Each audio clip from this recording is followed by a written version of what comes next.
tomar o seu assento. Semana passada nós encerramos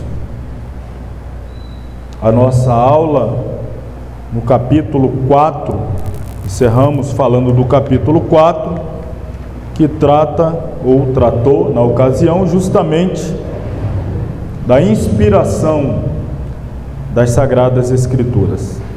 Hoje, iniciaremos, a partir de agora, o capítulo 5, e o assunto é a inerrância das Sagradas Escrituras. A página 22, você que já tem consigo aí o seu material, nos acompanhe, mesmo você de longe que está com o seu material em mãos, também pegue aí, nos acompanhe, página 22, ou talvez página diferente, dependendo da série do seu material, mas é o capítulo 5, inerrância das Sagradas Escrituras.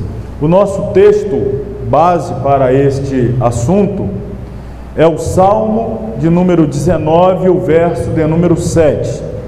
O salmista diz assim: a lei do Senhor é perfeita e refrigera a alma. Está ali. O testemunho do Senhor é fiel e dá sabedoria aos simples.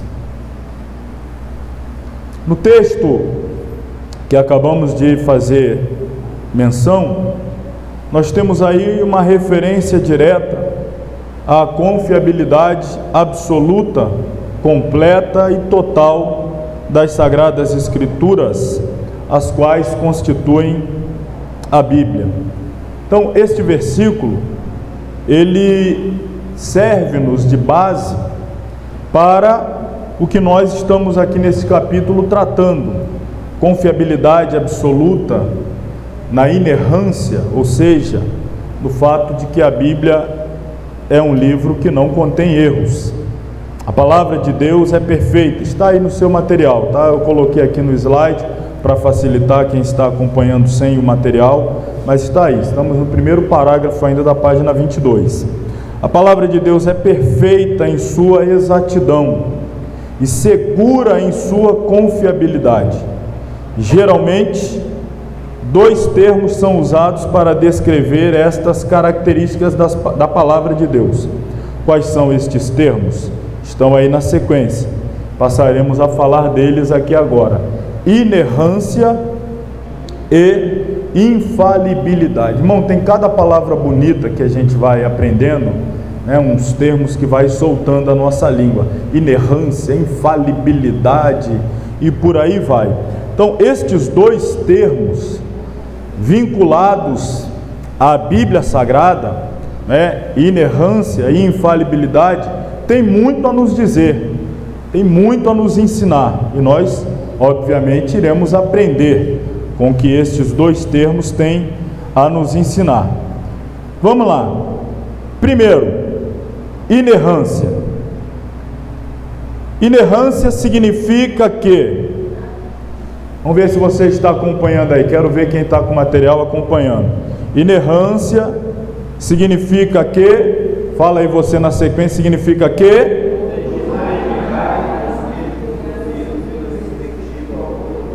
tá bom, tá, vocês estão meio descoordenados. Eu vou parar no que, você só fala na sequência aí. Inerrância significa que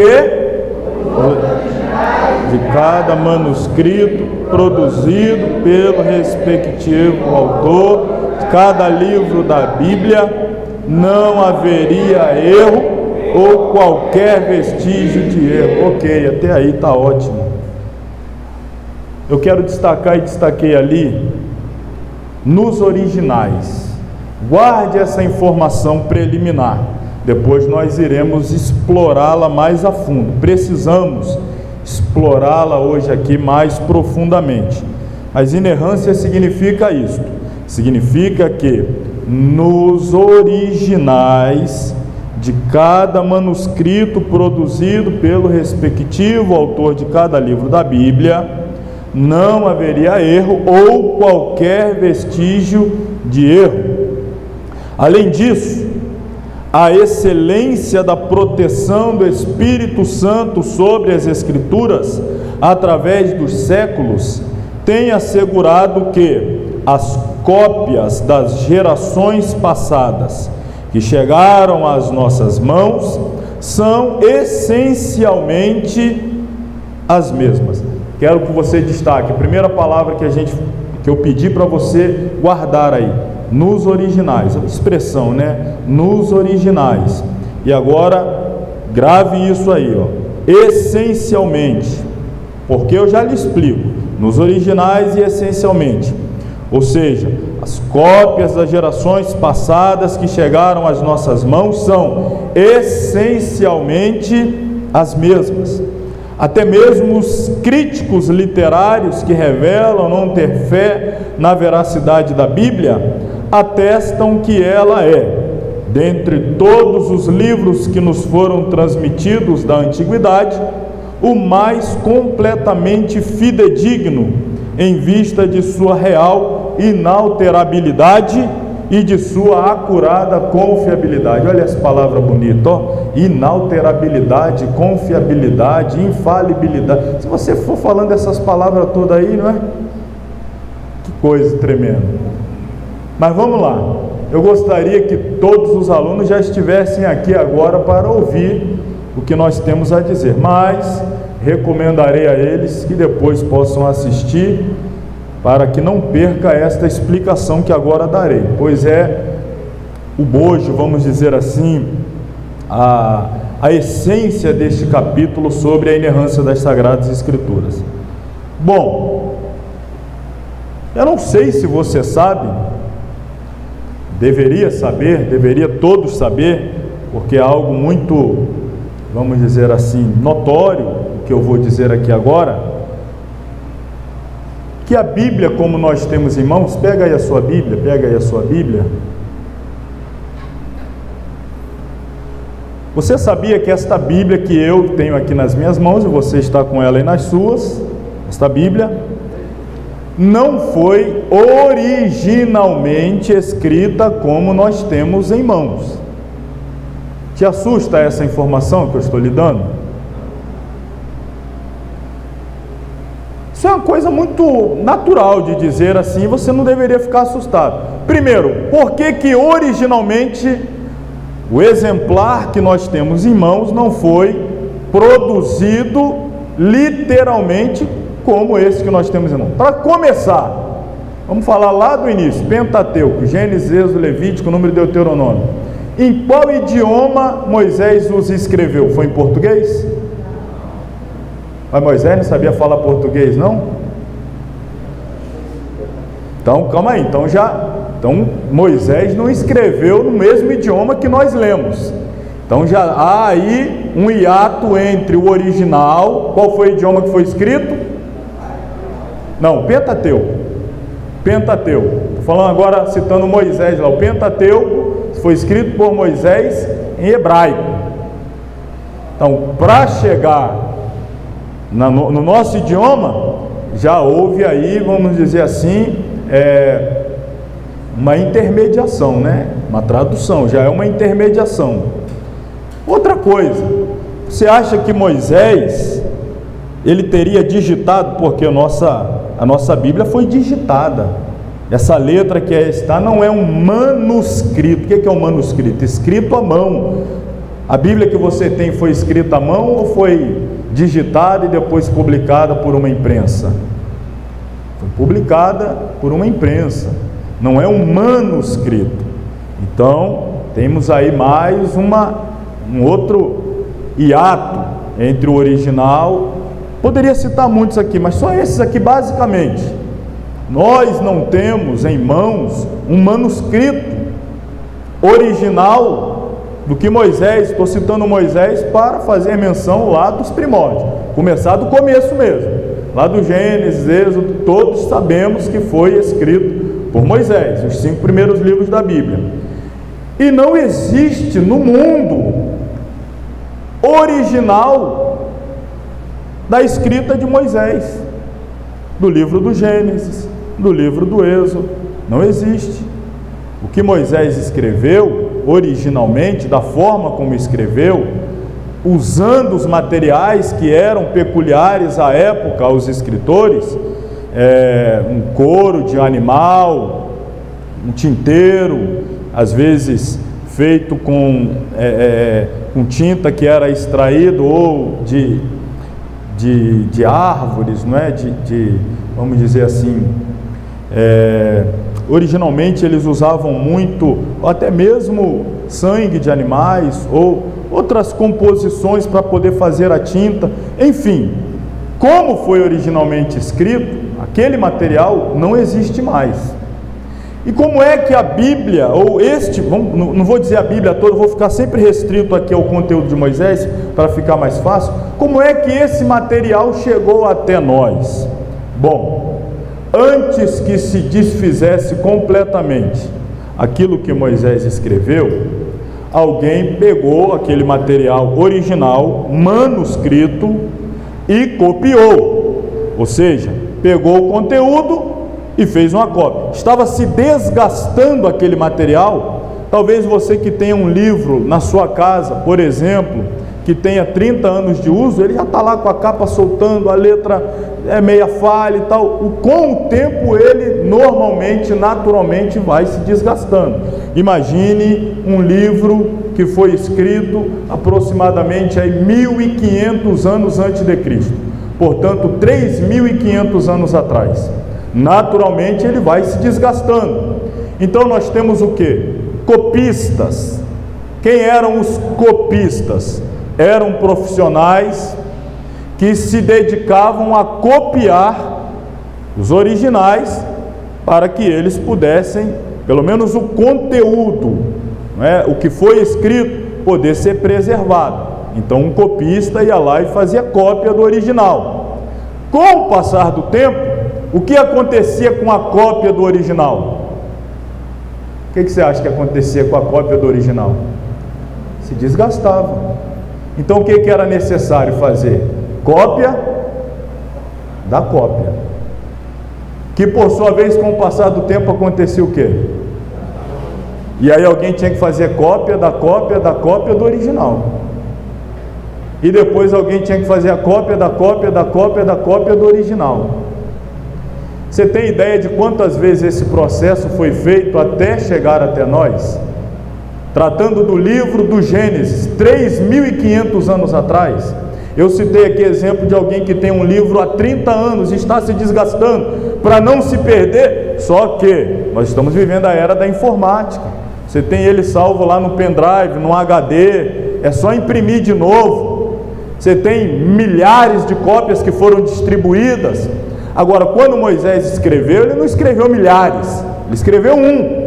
Alguém copiou aquele original, que ia se perder. Alguém, irmão, a imprensa, como nós temos aqui, nossos materiais, a imprensa, ela foi criada, aliás, foi, vamos dizer assim, utilizada inicialmente, logo após a Reforma Protestante, que tem como marco o ano de 1517, a Reforma que foi liderada por Martinho Lutero. Quando ele terminou aquele movimento da Reforma, quando ele traduz a Bíblia para o seu idioma, que era o alemão, Gutenberg estava inventando a imprensa naquela ocasião. E o primeiro livro que foi publicado pela imprensa, logo após ela ter sido inventada, vocês têm ideia qual foi?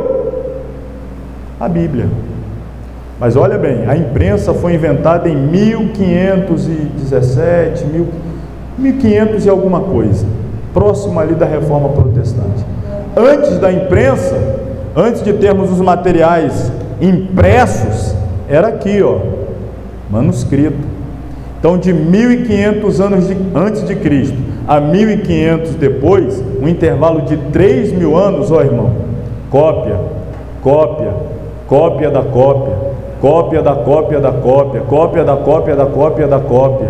E depois de tanta cópia, traduções.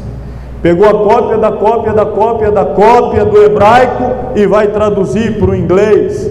Depois pega do inglês e vai traduzir para outro idioma. Traduziu-se para o português de Portugal, João Ferreira de Almeida. Depois vem adaptando ao português falado no Brasil. Para você entender, eu não estou aqui aprofundando essa disciplina da gente ir buscar lá os manuscritos, receptos, crítica textual, irmão, isso aqui é coisa mais profunda, isso aí já é matéria de nível acadêmico mesmo, de bacharel. Estou soltando assim para que você entenda que até o material chegar nas nossas mãos, irmãos, foram séculos, milênios, passando na mão de muitos copistas, tá? Mas o que eu disse aqui, o que nós lemos? Nós lemos que a inerrância significa que nos originais de cada manuscrito.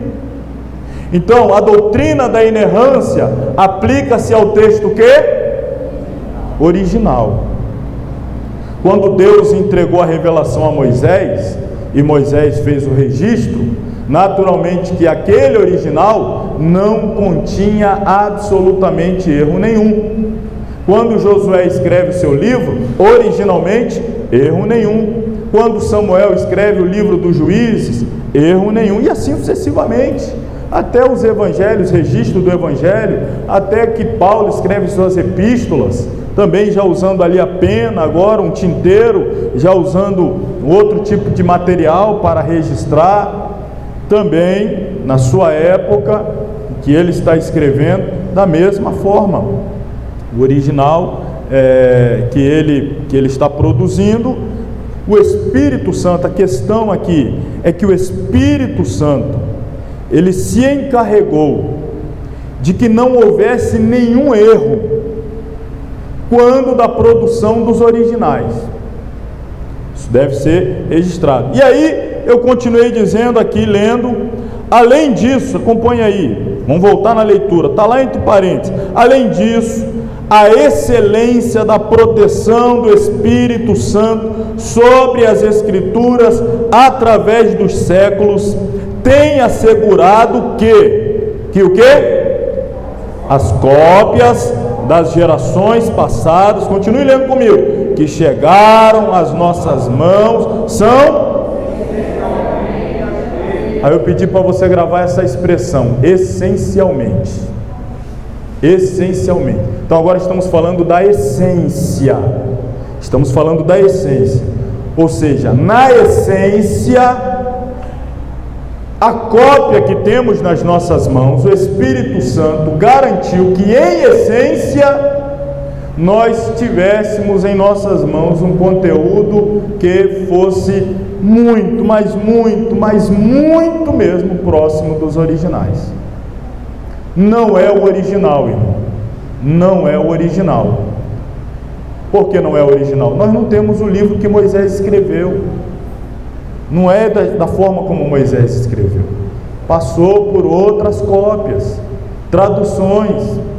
Mas o que eu estou dizendo é que o Espírito Santo garantiu que a cópia das gerações passadas, através do século, que chegou às nossas mãos, fosse essencialmente, então agora estamos tratando da essência, fosse próxima do original. Então é isso aqui, ó.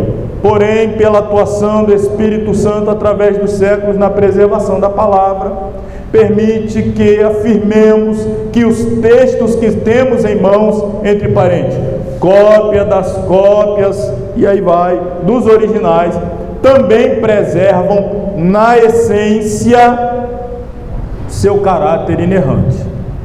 Então, eu posso afirmar que a palavra de Deus, ela é inerrante. Porém, a doutrina da inerrância das Sagradas Escrituras, ela se aplica aos originais. Mas, na essência, o material que nós temos em mãos, ele também é inerrante. Por que eu preciso deixar isso claro, fazer essa divisão? Por quê? Porque, irmão, não podemos tapar o sol com a peneira. Dar uma de super espirituais e dizer que o material que nós temos em mão não contém aqui ou ali alguma coisa que a gente fique alarmado. Mas eu já estou lhe explicando o porquê disso. É porque para o material chegar até nós, processos de cópias de cópias, séculos, milênios em alguns casos, se passaram. Nós vamos a exemplos práticos. Pega a sua Bíblia aí, você vai olhar para a sua. Dá uma olhada ali, isso aqui é um exemplo de um original. Você está percebendo que tem algumas falhas ali, alguns rasgos, né? Algumas, vamos dizer assim, lacunas que faltam para completar frases, textos. Olha o trabalho agora do copista em ter que completar um texto que está com falha, com rasgo.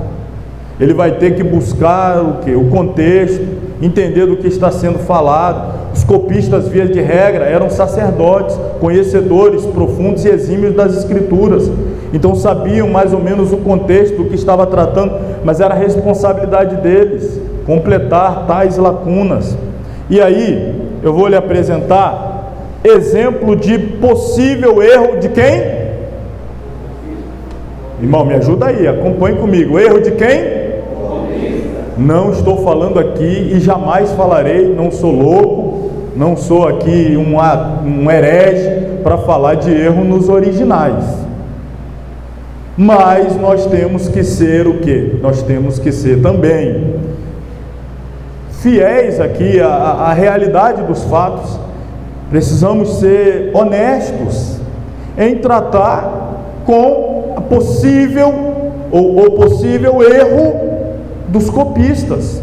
E eu vou te mostrar um exemplo. Poderia mostrar, aliás, vou mostrar dois, poderia mostrar muito mais, mas no decorrer do curso eu vou mostrando outros, porque se eu mostrar talvez muito hoje, alguém fica aqui assustado demais. Abra sua Bíblia aí. Segundo livro do profeta Samuel, capítulo 24, versículo de número 9.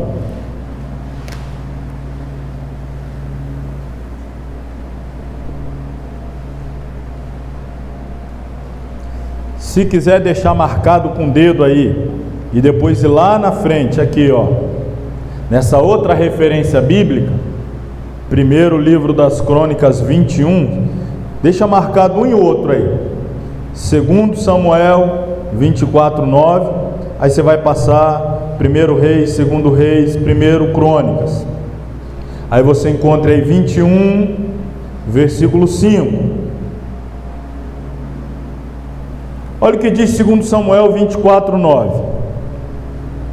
Você pode conferir na sua Bíblia se está assim. Talvez mude um pouco pela tradução, mas está ali, ó. Então Joabe apresentou ao rei o relatório do recenseamento do povo. Havia em Israel 800.000 homens habilitados para o serviço militar, e em Judá 500.000. Desconsiderando talvez um pouquinho aí de diferença da tradução, mas eu quero que você fique aí apegado aos números. É isso que está dizendo na sua Bíblia? 800.000 homens de Israel e 500.000 homens de Judá? Ou tem alguma Bíblia que fala diferente, se tratando de número? 800.000 homens de Israel, 500.000 homens de Judá.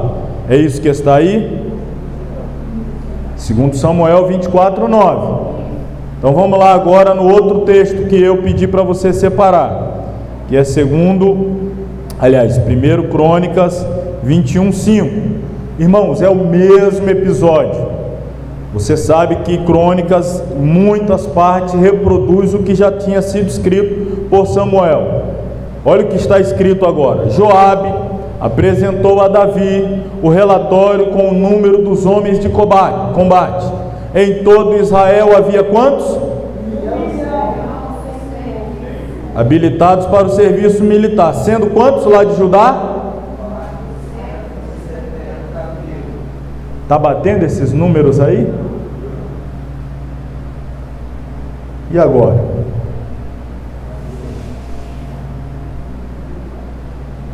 E agora? E agora eu só vou te responder isso aí lá na última aula do Apocalipse. Você vai ter que ir até o final para eu te explicar isso.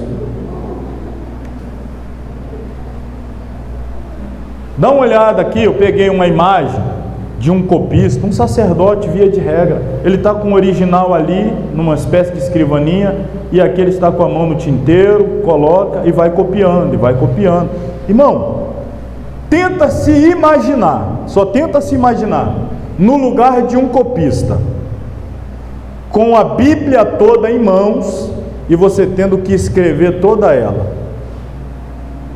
Você acha que isso é uma tarefa fácil? Tente se imaginar com essa responsabilidade. de pegar do Gênesis, não vou falar nem toda a Bíblia, todo o Antigo Testamento, e você ter a responsabilidade de, no princípio criou Deus os céus e a terra. No princípio criou Deus os céus e a terra. E a terra era sem forma e vazia. E a terra... Você acha que você ia levar quanto tempo para fazer isso? Não é numa salinha confortável, com cadeira boa, ar-condicionado. Não. Estou falando lá antes de Cristo. Imagina o trabalho. Está lá. Detalhes que aqui a gente vai falar muito mais para frente. Quando aparecia na Bíblia, lá no texto original, o nome de Deus, o sacerdote parava, ia até um banheiro lá, uma espécie de banheiro, tomava um banho, trocava aquela pena que ele estava usando para escrever o nome de Deus com o corpo banhado, acabou de banhar o corpo. Isso era a tradição. Usava uma pena nova, escrevia Yod-He-Vav-He, o nome de Deus, Jeová. Aí continuava. Apareceu o nome de Deus de novo, ia tomar outro banho, estou falando para você de verdade, isso era assim que eles faziam. Apareceu o nome de Deus, não é como a gente trata aqui não, o corpo completamente lavado, um material novo, não pode escrever o nome de Deus com aquele que você vê escrevendo um monte de coisa, não, agora é uma outra nova, escreve o nome de Deus e continua. Apareceu de novo, vai lá. Tente se imaginar nessa tarefa. Não é coisa simples. E quando você se deparasse com materiais como esse aqui ainda, que ainda pesava sobre você a responsabilidade de complementar esses vácuos aí, esses gaps. Porque hoje é fácil chegar assim, essa falha aí, esse equívoco aí. Pensa nessa responsabilidade. Vou te mostrar outro exemplo aqui então. Outro exemplo. Se você não tirou os dedos lá do 2 Reis, 1 Crônicas, é no mesmo contexto. Só que agora é 24:13. Quem pode ler aí? 24:13. 2 Samuel.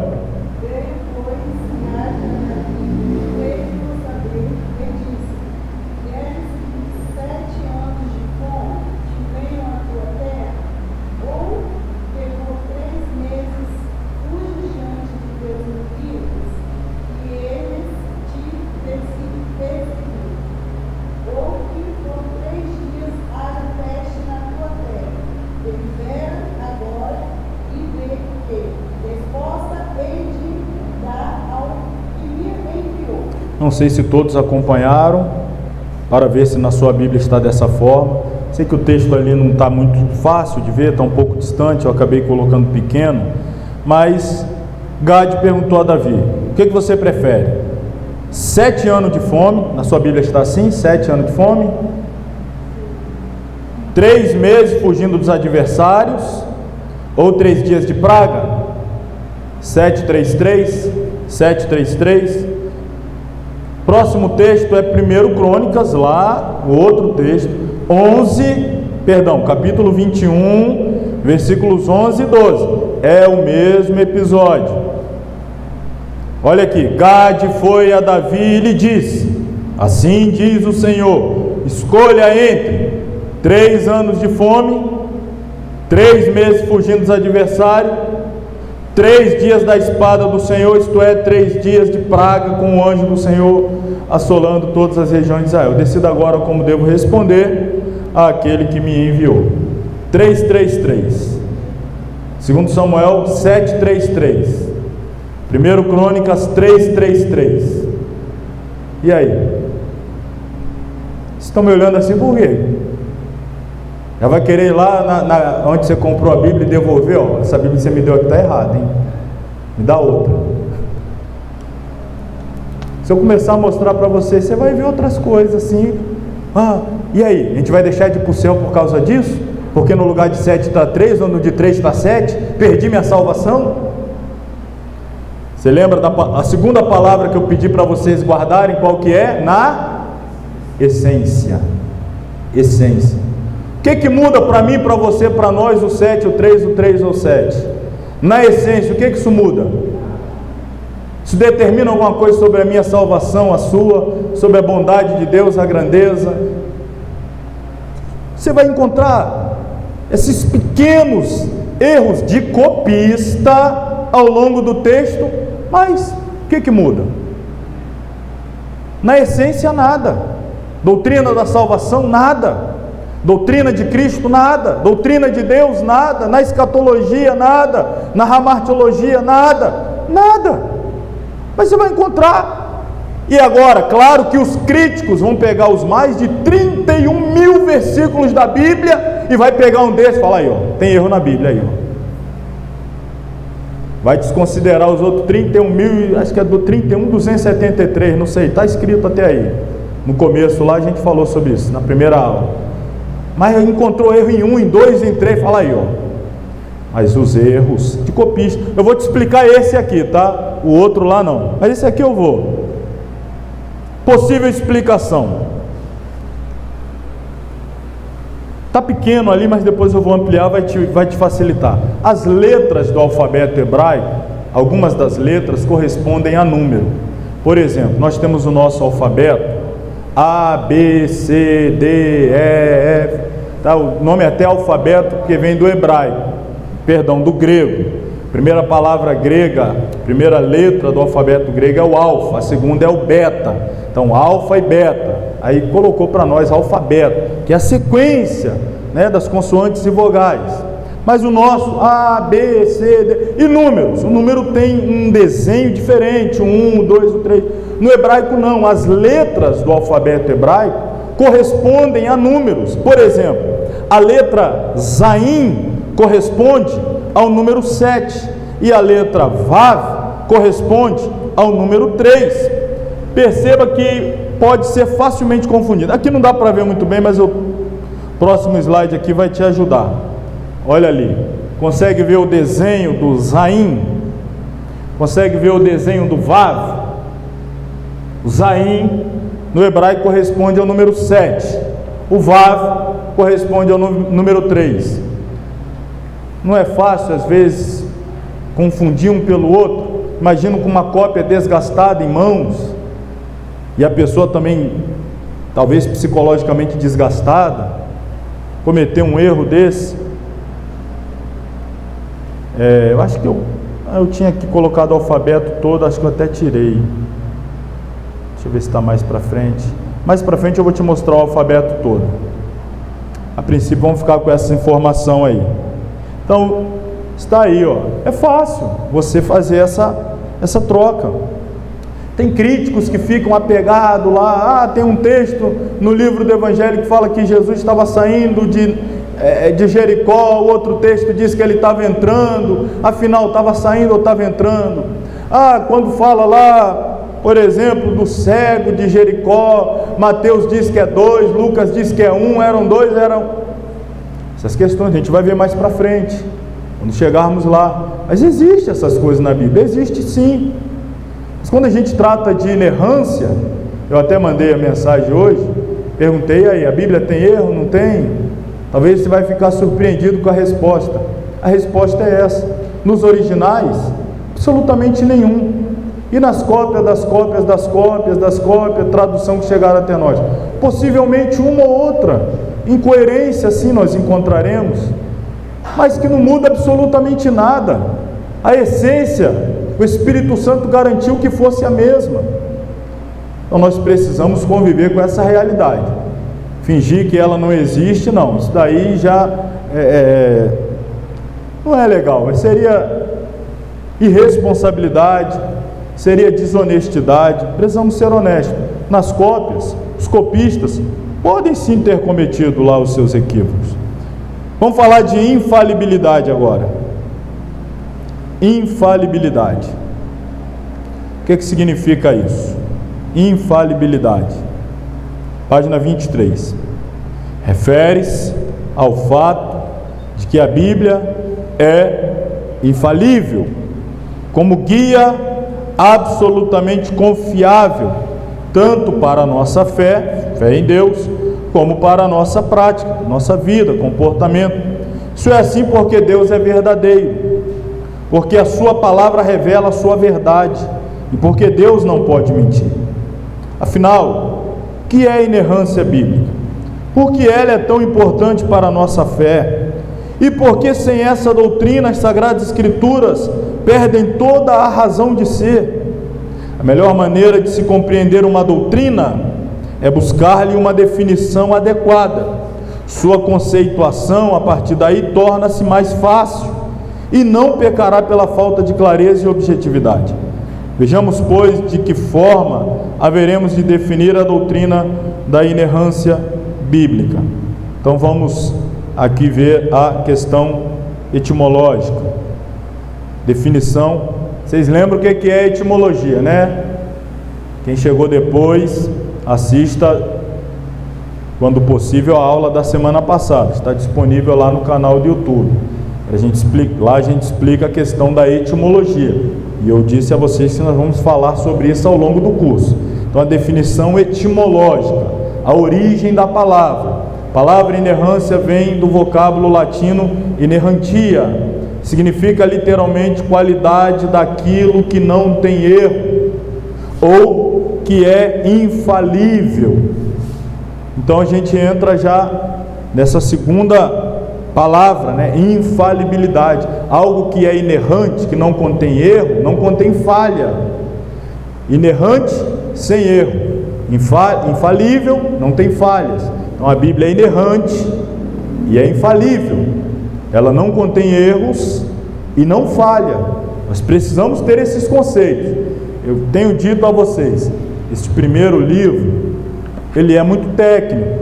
Talvez assustem. Os irmãos já vêm querendo ouvir outras revelações da Bíblia, propriamente dito. Mas antes eu preciso mostrar esses conceitos sobre a Bíblia, para que depois nós mergulhemos nela com total segurança, já com todos esses conceitos. Então, estamos tratando aqui de forma técnica sobre o livro que passaremos a estudar, continuaremos estudando ao longo do curso. Eu preciso que você saiba.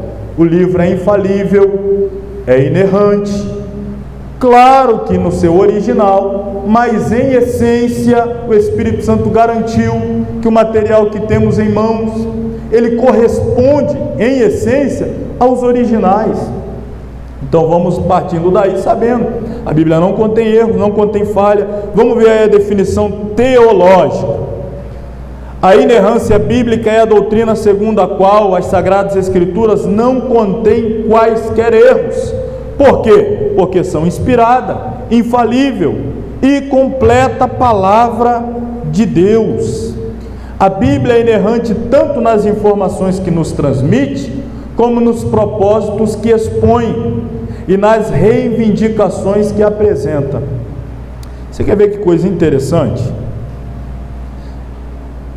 Deixa eu só concluir esse parágrafo, não é? Sua inerrância é plena, absoluta, isenta de erro doutrinário, culturais, científicos, inspira-nos ela confiança plena em seu conteúdo.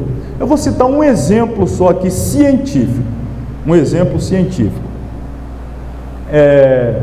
E é interessante o fato de que a Igreja Católica, na Idade Média, perseguia e condenava à morte cientistas que, por exemplo, afirmassem que a Terra não era plana, que a Terra era redonda. A Igreja Católica mandou para a Inquisição, matou na fogueira muitos cientistas que afirmavam que a Terra era redonda. E interessante, estamos em pleno 2021, ainda há essa discussão dos terraplanistas, terra plana, terra redonda, mas não é o caso aqui agora.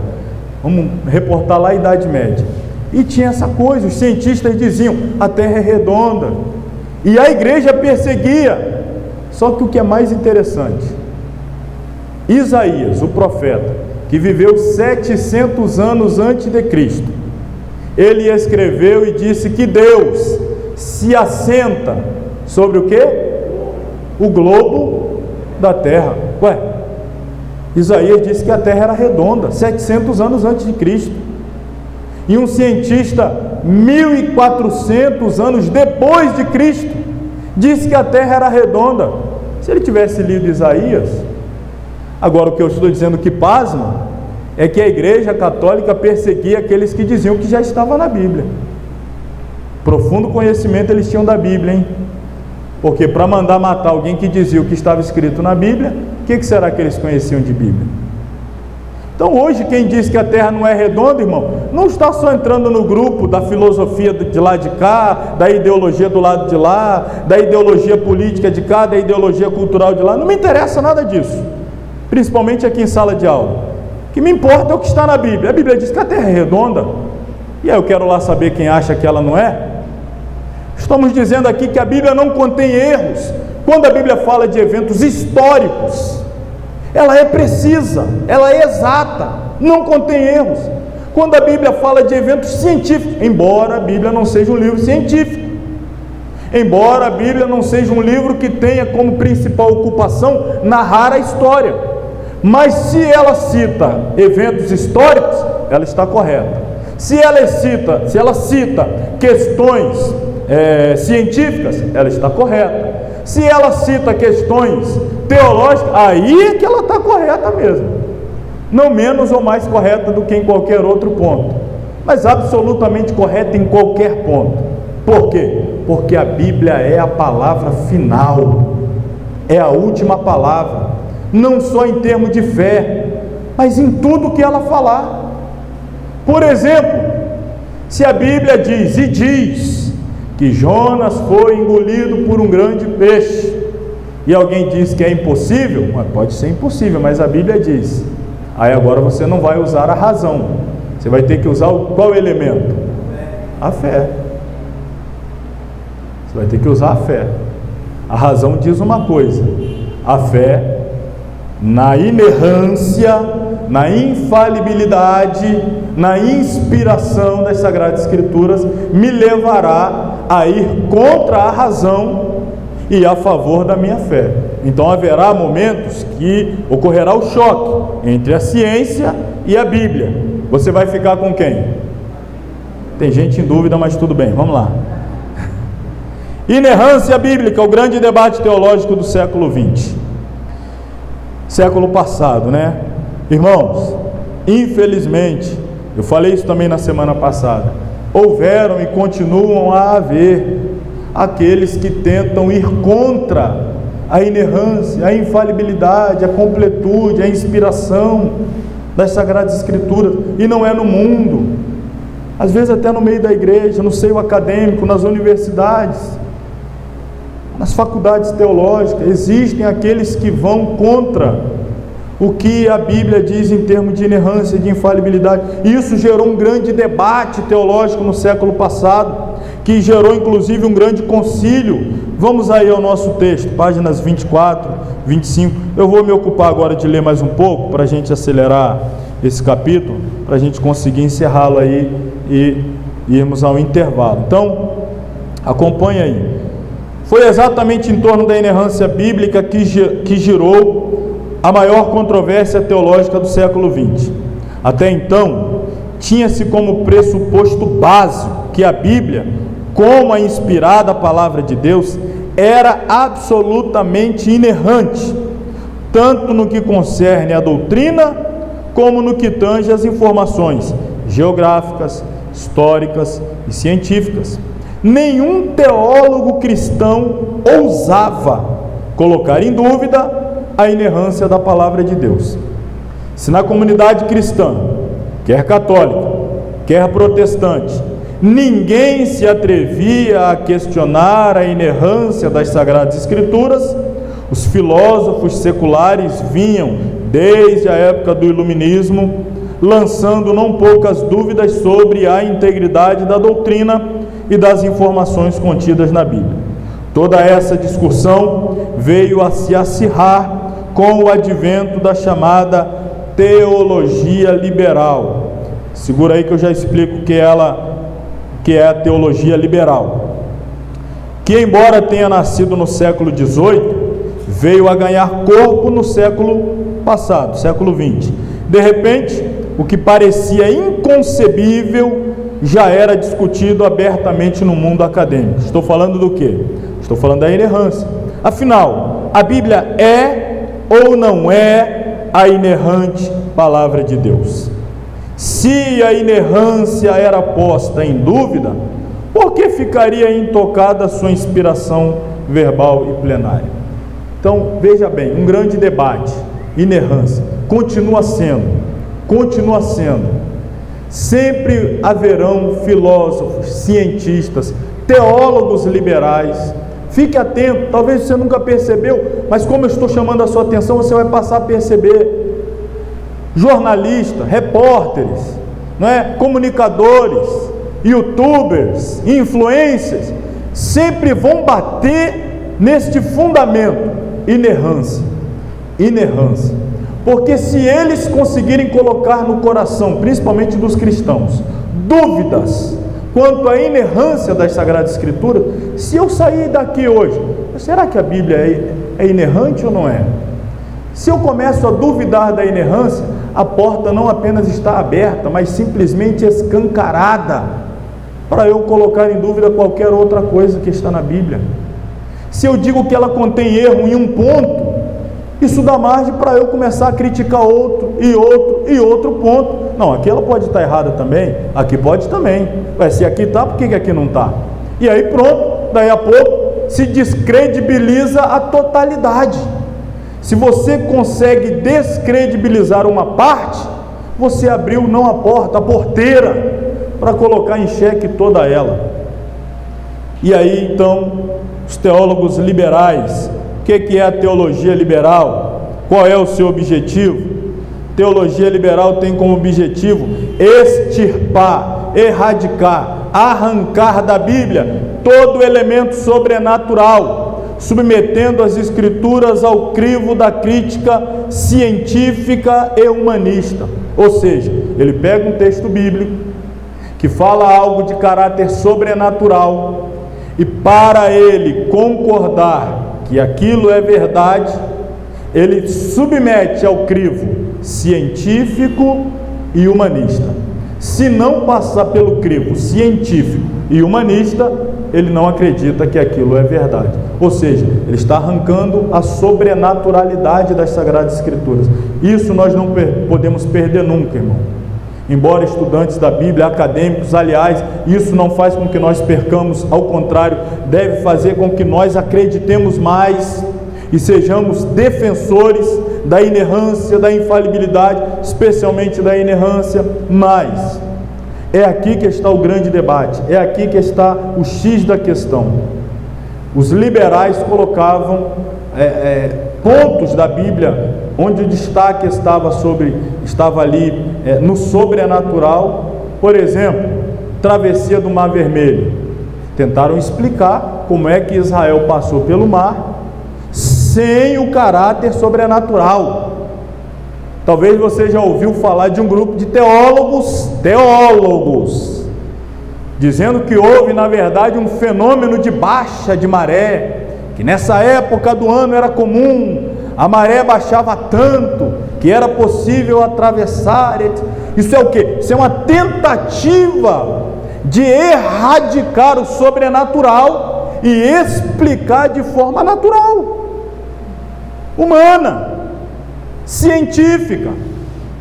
Mas se o povo de Israel conseguiu passar, bom, eles dizem maré baixa. Nunca vi falar de maré baixa que o pé fica enxuto. Que maré baixa é essa que até a sola do pé não molha? Aí é baixa mesmo, é subterrânea, né? Mas vamos lá, vamos botar de lado aí o tal do pé enxuto que está na Bíblia. Vamos dizer que maré baixa, água, não vou dizer nem no tornozelo, no joelho. Israel atravessou com água no joelho. Vamos dizer, sabemos que não, mas vamos tentar. Então o milagre foi maior ainda, porque todo o exército de Faraó morreu afogado com água pelo joelho, com carro e cavalo ainda. Então, se ele tenta arrancar o sobrenatural de um lado, aumenta do outro. Mentira tem perna curta. O povo não era maré baixa. Era maré baixa? Então o exército de Faraó morreu com água no joelho? Meu Deus, o milagre foi maior do que eu imaginava. Deus é grande mesmo, hein? Matou Faraó e o cavalo, o carro, tudo com água no joelho. Que coisa tremenda. E por aí vai. Toda vez que tenta tirar o caráter sobrenatural, irmão, isso é coisa de teologia liberal, fuja dela, mas ela existe. Eu preciso lhe dizer isso aqui hoje. O principal instrumento do liberalismo teológico não é a revelação, é a especulação. Trata-se de uma abordagem meramente filosófica da palavra de Deus. Então, por conta do crescimento da teologia liberal, é que esses assuntos começaram a ganhar corpo, começar a debater sobre questões que outrora ninguém debatia, começar a levantar questões sobre assuntos que até séculos atrás ninguém levantava. E isso tem sido cada vez mais, irmão. Não vou muito longe, não. A gente está vivendo a realidade da igreja hoje no século 21, ano 2000 para cá. Existiam doutrinas que o pastor ensinava do ano 2000 para trás, que ele ensinava, acabou, o pastor falou, ponto final. Ninguém questiona, ninguém duvida, o pastor falou, é Deus no céu e o pastor na terra. Hoje o pastor fala aqui, mas por quê? Me prova. Não, mas e dentro do contexto cultural, filosófico, histórico, religioso, acadêmico e tal? Não aceito isso não. Você vai ter que me provar dentro dos originais, pegando lá no aramaico, no arcaico e tal. Hoje é assim, menino aí novo, recém-convertido, com 2 meses de crente, já está questionando o que o pastor ensina. É assim ou não é? Vocês não estão do lado do pastor, né? Vocês deixaram o pastor abandonado lá de cá, falaram assim meio desanimado. Se fosse uma classe de pastor aqui, todo um bradar, é isso mesmo. Porque os pastores hoje estão sofrendo. Antigamente ele dizia era lei, hoje não. Tudo é questionado. Tudo é questionado. Aquelas doutrinas mais básicas, irmão, que você acha que ninguém iria ser capaz de questionar, hoje questionam. Questionam aí a humanidade, a divindade de Jesus, questionam o nascimento virginal, mas como assim isso? Não é possível, não, mas questionam, vão tirando o elemento sobrenatural. Se não dá para explicar humanamente, né, cientificamente, eles questionam. Então isso vem crescendo, nós precisamos ficar atentos. Vamos voltar ao texto aí. Semelhante controvérsia levou agora peguei aqui outra expressão que eu até coloquei aí em negrito, ortodoxia cristã, a se reunir para apresentar uma apologia da inerrância e da inspiração sobrenatural da Bíblia Sagrada. E desse debate resultou um documento conhecido como a Declaração de Chicago. Antes de seguir, vamos falar de ortodoxia. Está aí no rodapé. Eu coloquei ali, mas está no rodapé, na página 25. O que é ortodoxia? Ortodoxia é o conjunto de doutrinas provindas da Bíblia e tidas como verdadeira de conformidade com credos, concílios e convenções da igreja.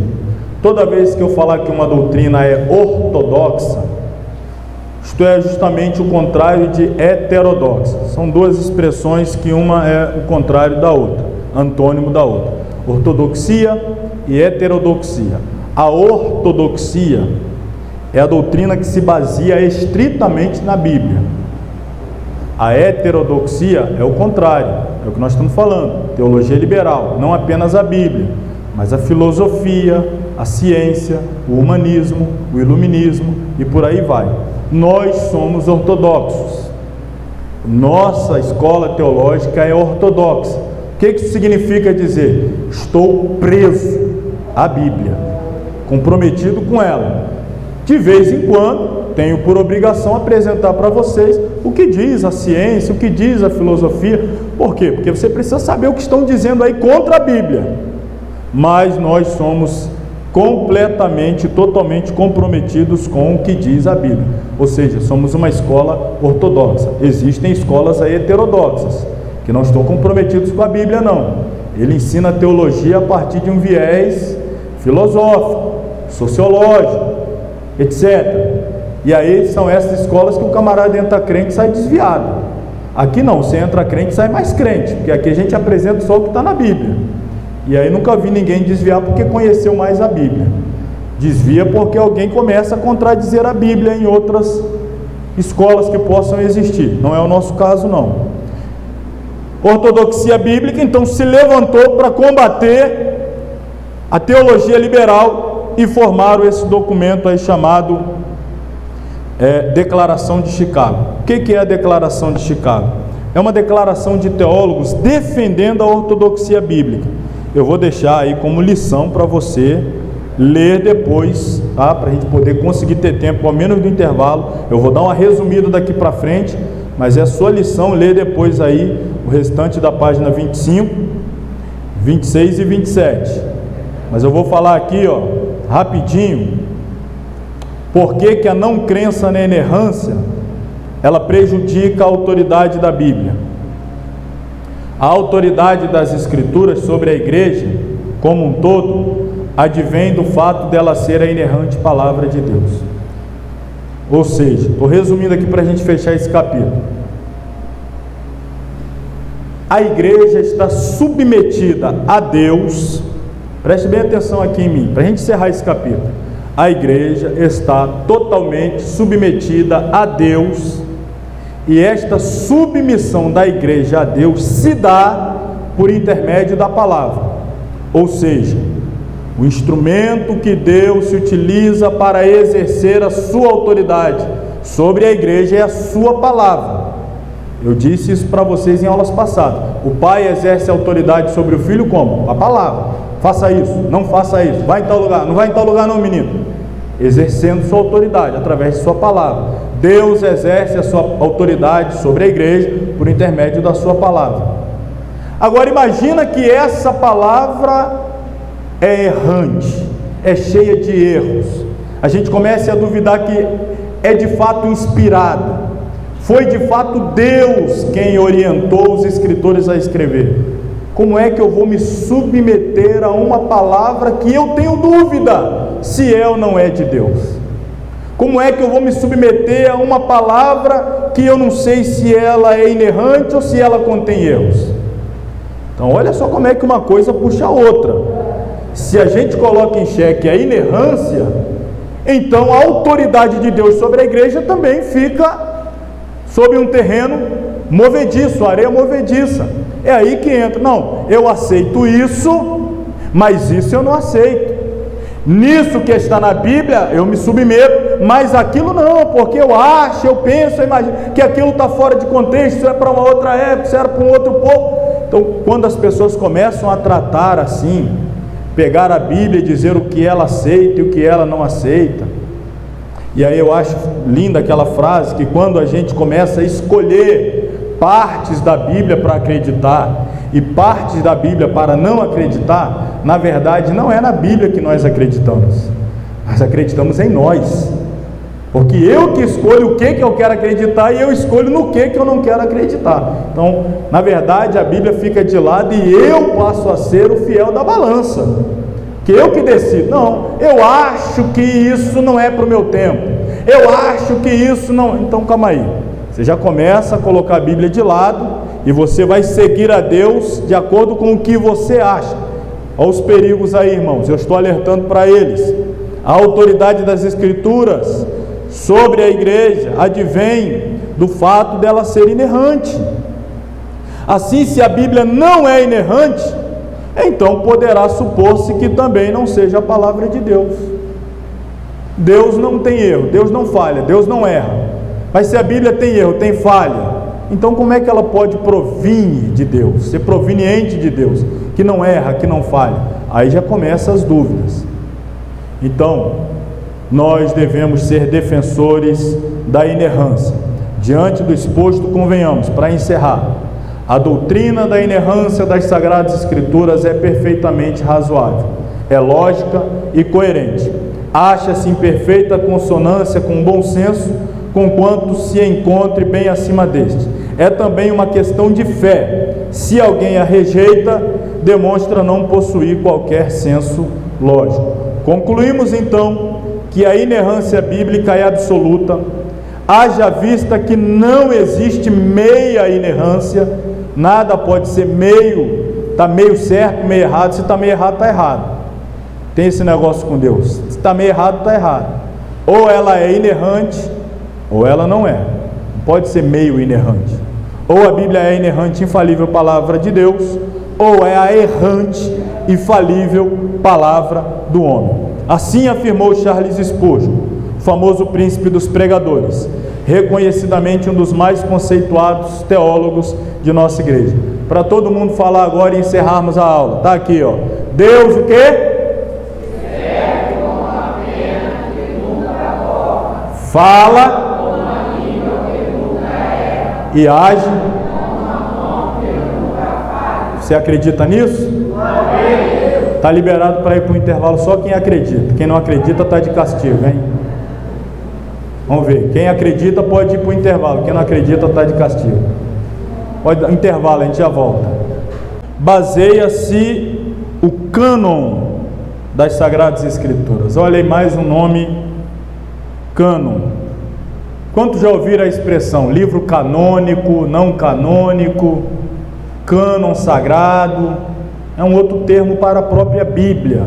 Nós vamos ver aqui agora, né, a partir de agora, o que se trata, o cânon, e como se deu a sua formação. Antes, a nota de rodapé, coloquei aí um dogma. Vamos ver o que significa dogma. Está aí no rodapé. Dogma é uma doutrina que, por estar fundada ou fundamentada, firmada numa verdade divinamente revelada, reivindica o acatamento incondicional por parte dos fiéis. Então, um dogma, irmão, são aqueles pilares das doutrinas bíblicas que você não pode mexer com ele, não. É a mesma coisa um prédio aí de 10, 20, 30 andar e você querer arrancar uma ou duas. Eu vou só tirar só essa coluna aqui e ver o que acontece. Temos aqui pessoal que mexe. Você pode tirar uma janela, não vai mudar muita coisa. Você tira lá, mas você vai tirar a coluna. Isso é dogma. Quando se trata da Bíblia, é igual eu citei aqui, um texto ali fala 3, ou aqui fala 7. Isso aí é uma cortina. O que vai mudar no imóvel? Tira uma cortina. Agora, você vai mexer em coluna, em base, em fundamento, isso é dogma. Então, nisso, nós não podemos mexer. Um exemplo, um dogma aqui, um ponto fundamental de uma doutrina. Se você mexe nela, irmão, você mexeu em coisa seríssima da Bíblia. Um exemplo aqui que eu vou trazer: a divindade de Jesus é um ponto fundamental para se entender a cristologia, a doutrina de Cristo. Tem gente que mexe nesse dogma, que não acredita que Jesus é divino. Exemplo, esse testemunho de Jeová. Mexeram num dogma. Mexeu em dogma é heresia. Prega isso, aquilo, mas diz que Jesus não é divino. Acabou, irmão, acabou. Chuta aquele laço. Mexeu no dogma, é heresia, tá? Não tem conversa. Dei um exemplo aqui de um. Então, dogma são aqueles pontos, e a gente está tratando aqui de um dogma, cânon, canonicidade e a sua formação. Isso é dogma. Vamos ver aí. O termo cânon provém da palavra grega canon, que denota uma régua de carpinteiro ou algum tipo de vara de medir. No mundo grego, cânon veio a significar padrão ou norma para julgar ou avaliar todas as coisas. Canon, era uma cana, uma vara, uma espécie de régua que era usada para medir, para você denotar uma medida. E aí pegaram, como eu disse a vocês, a gente está estudando aqui etimologia. Hoje, cânon para nós significa outra coisa, mas lá na origem, o que era um cânon? Era uma cana, pedaço de madeira, que se utilizava para transformar em uma régua, por exemplo, e dali você tirava as medidas. Você ia medir, preciso de uma cana de 1 metro. Você vai medir espaços de 1 em 1 metro. Está aqui, está dentro do cano, está um pouco maior, um pouco menor, não está dentro, não bateu naquela cana, naquele cano, então está fora. É uma vara de medir. Então tinha que se enquadrar ali, tinha que bater. Com o passar do tempo, no mundo grego, cânon veio a significar um padrão, uma norma para avaliar coisas. Antes era só unidade de medida mesmo, né? Figuras talvez geométrica, espaços, etc. Depois se transformou em unidade de medida de várias áreas. Por exemplo, está aí no nosso texto, foram desenvolvidos cânones para arquitetura, escultura, literatura, filosofia e assim por diante. Os cristãos começaram a empregar o termo de modo teológico para designar o quê? Os escritos que tinham cumprido os requisitos para serem considerados escrituras sagradas. Os livros canônicos, pois, são considerados a revelação autorizada e infalível da parte de Deus. Então a gente estabelece uma unidade de medida, um cânon. E aí você pega o livro de Gênesis, coloca dentro desse cânon. Passou nos requisitos, no crivo, é canônico. Êxodo, Levítico e assim sucessivamente.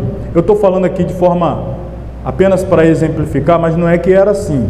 Eu vou dizer aqui no decorrer desse capítulo, não é que nós temos a autoridade de pegar um livro, submeter e a gente dar a última palavra, se é ou não é canônico.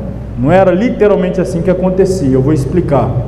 Mas eu estou apenas dizendo que se estabeleceram algumas regras que passaram a figurar o cânon para você analisar se um livro das Sagradas Escrituras é ou não é canônico. Quem aqui já teve a oportunidade de manusear uma Bíblia católica? Quem aqui? Eu sei que quando você era da igreja católica, você mal abria ela. Talvez você nem sabe o que está lá dentro, né? Você não era estimulado a... Mais alguém? Eu tenho até hoje lá em casa, de vez em quando a utilizo. E a sua tradução é excelente. Vou trazer na semana que vem. E vou mostrar um texto aqui, que tem em um livro lá, que não tem no nosso, que mostra justamente que saiu fora desse padrão canônico. Vou mostrar isso semana que vem. Vou trazer a Bíblia católica semana que vem. Mas, o que acontece? Qual uma grande diferença da Bíblia católica da Bíblia que nós temos? Qual é a principal diferença? Aí, todo mundo falou, lá tem mais livros. Lá tem mais livros. Então existem livros que eles colocaram lá que não está aqui. Por que não está aqui? Por que está lá? A gente vai precisar analisar isso daí. Eu vou pegar um livro que está lá, vou mostrar para você um conteúdo do que está lá e mostrar na prática como é que ele fere frontalmente um dos princípios estabelecidos para que ele pudesse fazer parte do cânon. E ele feriu frontalmente. Vou mostrar semana que vem. Nós vamos continuar aqui no cânon, não é? Isso aqui eu já falei, os cristãos, o livro canônico, são considerados a revelação de Deus. Bom, prosseguindo aqui, ó.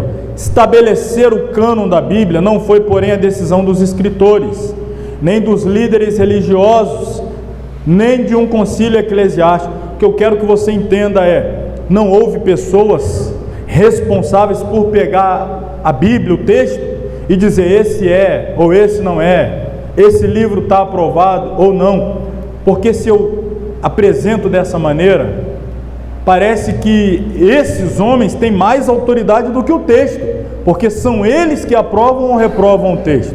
Não foi assim que aconteceu. Olha o que está aqui, ó. Está no seu material também, eu coloquei no slide aqui para facilitar a minha leitura, mas está aí também. Pelo contrário, o processo da aceitação desses livros como escritura sagrada a Deus, mediante a influência providencial do Espírito Santo sobre o povo de Deus. O cânon foi formado por um consenso e não por um decreto.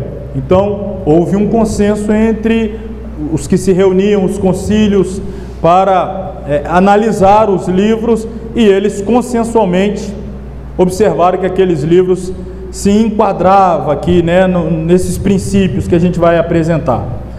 A igreja não resolveu quais livros deveriam estar no cânon sagrado. Mas o que a igreja fez? Ela limitou-se a confirmar aqueles que o povo de Deus já reconhecia como a palavra.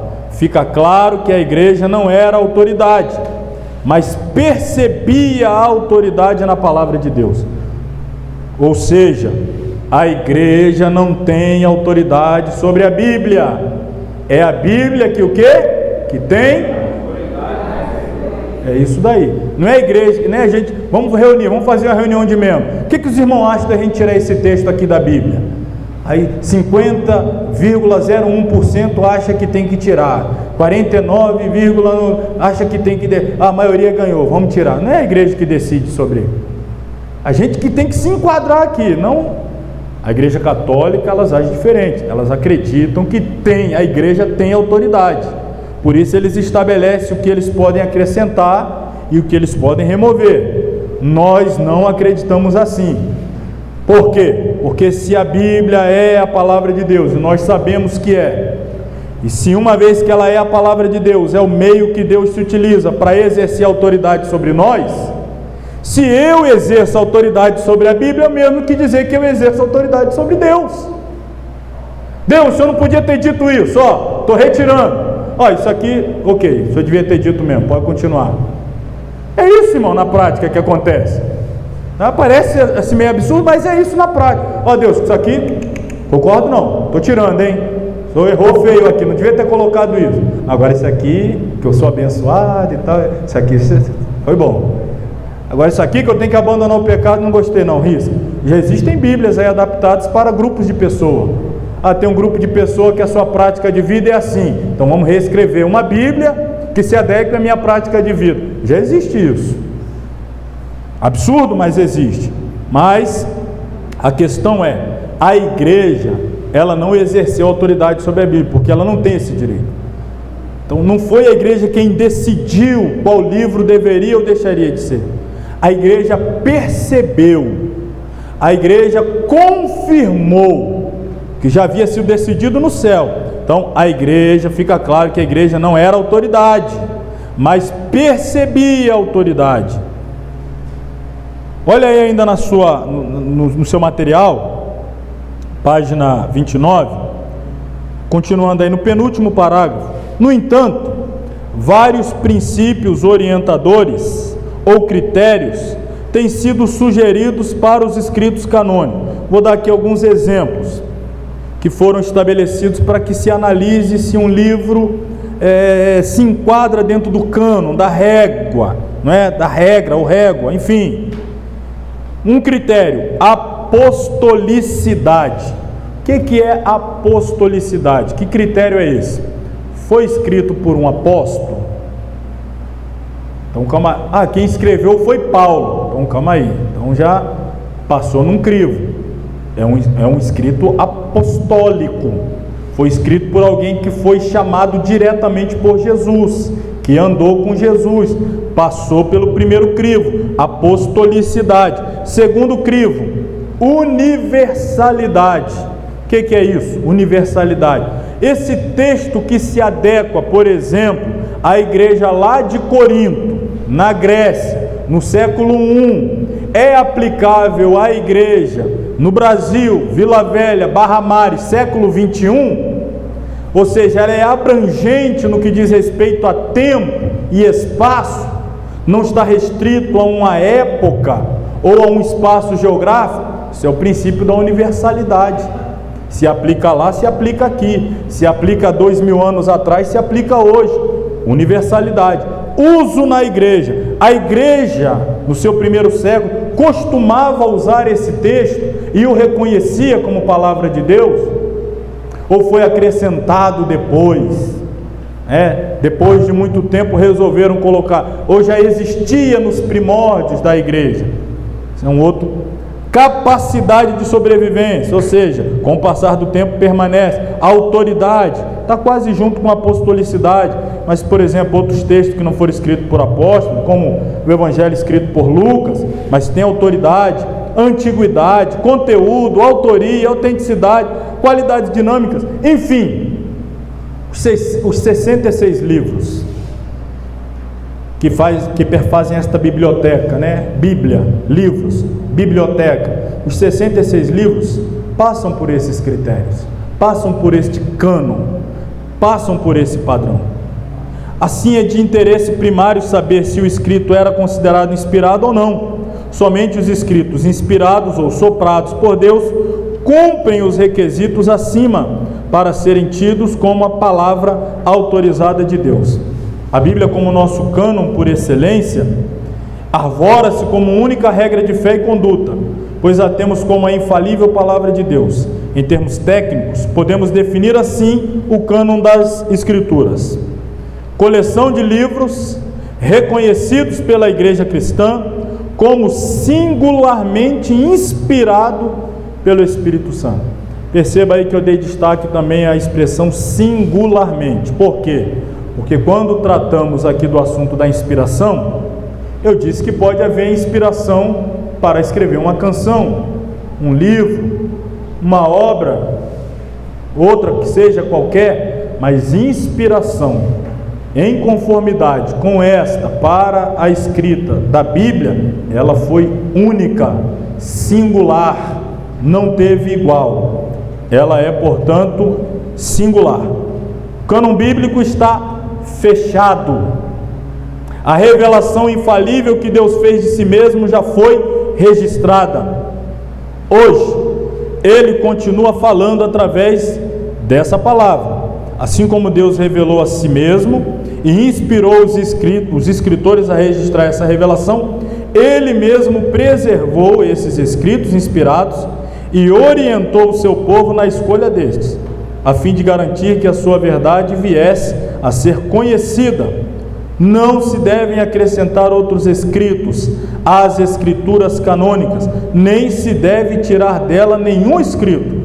O cânon contém as raízes históricas da igreja cristã, e o cânon não pode ser refeito, assim como a história da igreja não pode ser mudada. Então, não podemos mexer, mudar, tirar, acrescentar. Aliás, que no Apocalipse Jesus, de forma enfática, categórica, inequívoca, disse que não terá parte no reino de Deus, não terá parte na árvore da vida, ou não terá salvação aqueles que removerem ou que acrescentarem. Isso é um pecado passivo de perda de salvação. Tirou algo da Bíblia ou acrescentou, irmãos, é pedir para ser condenado, porque Jesus disse que se alguém agisse dessa maneira, não seria mais digno do reino dos céus. Então a igreja não tem autoridade nem para acrescentar, nem para remover. À igreja só cabe uma coisa, e eu vou lhe dizer o que é. Destacamos a fundamental atuação do Espírito Santo nos primórdios da igreja para garantir a percepção da liderança do que era e do que não era proveniente de Deus. Pois eu vou deixar isso aqui para falar na outra semana também. Passar para cá. Resumindo, não há na face da terra um só cristão que tenha o direito de alterar a palavra de Deus. Não existe na terra um único cristão, aliás, um único ser humano, que tem o direito de alterar a palavra de Deus. Agora quero ouvir a voz de vocês. Contudo, todos têm a obrigação de obedecer. É isso aí. A igreja só cabe isso aí, obedecer. Não posso tirar, não posso acrescentar. O que eu posso fazer? Obedecer. Pode ficar à vontade, obedecer você pode. Aliás, deve obedecer. Então é isso que cabe à igreja. Vamos para o próximo capítulo. Deu tempo de eu dar uma avançada aqui, que eu queria, quero e vou, em nome de Jesus, encerrar a aula de hoje falando com vocês desse capítulo extraordinário, 7. Jesus, o assunto principal das Escrituras. Olha o que Jesus falou. Capítulo 7 é o que a Bíblia fala sobre Jesus. Vamos ver isso aqui. E Jesus disse acerca das Escrituras: examinai as Escrituras, porque vós cuidais ter nelas a vida eterna, e são elas que de mim testificam. Veja bem, Jesus afirmou que a Bíblia fala dele e ordenou: examina. Examinar não é uma leitura descuidada, acelerada. Exame, fazer exame é mais profundo. Jesus diz: examina, e vocês vão ver que ela fala da vida eterna e dá testemunho de mim. A Bíblia Sagrada é um livro de dupla autoria. Acompanhe aí.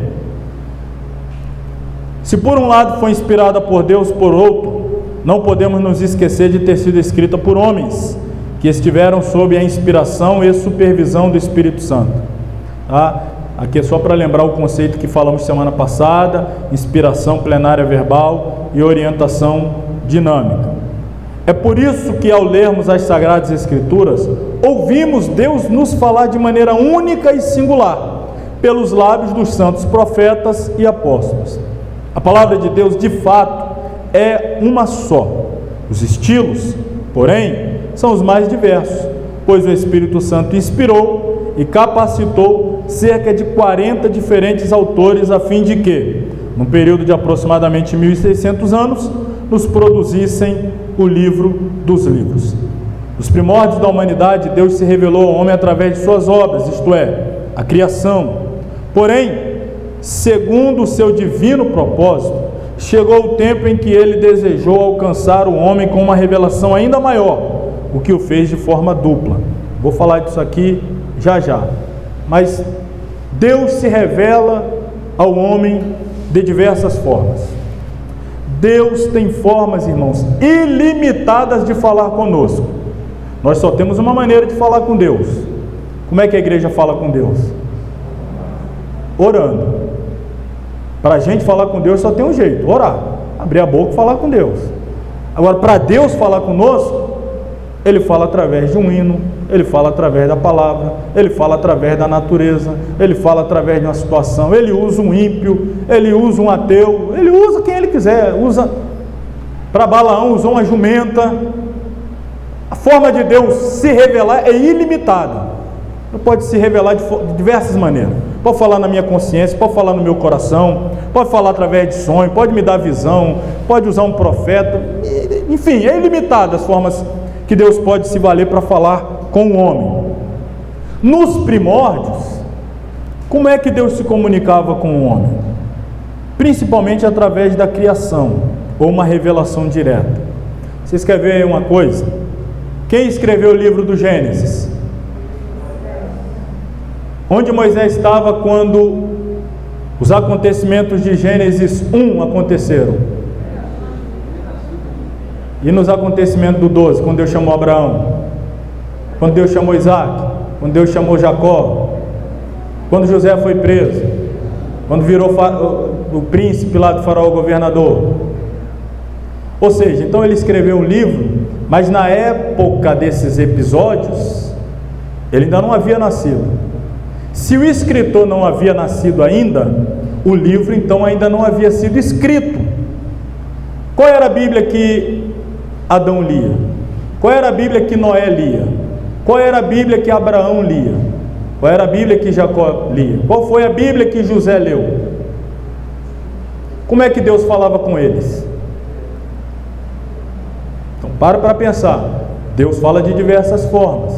A revelação direta, sonhos. Jacó vai falar diversas vezes sonhos, José sonhos, Noé Deus falando diretamente, Adão no jardim, depois de outras maneiras, enfim. Mas Deus depois escolheu se revelar através do registro escrito. E finalmente Deus escolheu se revelar da melhor maneira possível, da maneira mais ampla. Por isso que nós dizemos, a revelação de Deus ela é progressiva. Começa pequena, vai crescendo, vai sendo ampliada, vai progredindo. Então, segundo o propósito de Deus, chegou o tempo em que Ele desejou alcançar o homem com uma revelação maior, o que fez de forma dupla. Primeiro, através da Bíblia, que é o quê? Palavra escrita. E através de Cristo, que é o quê? A palavra? O Logos, a palavra viva.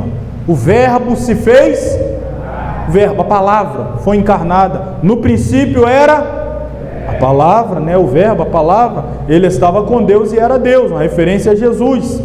Então perceba, nós temos a palavra escrita, mas chegou um tempo que o Verbo se fez carne. A palavra escrita encarnou, ganhou vida, né? Recebeu um corpo e esteve entre nós. Isso é o máximo da revelação. A revelação que Deus fez de si mesmo centraliza-se em Jesus Cristo. Ele é o Logos de Deus.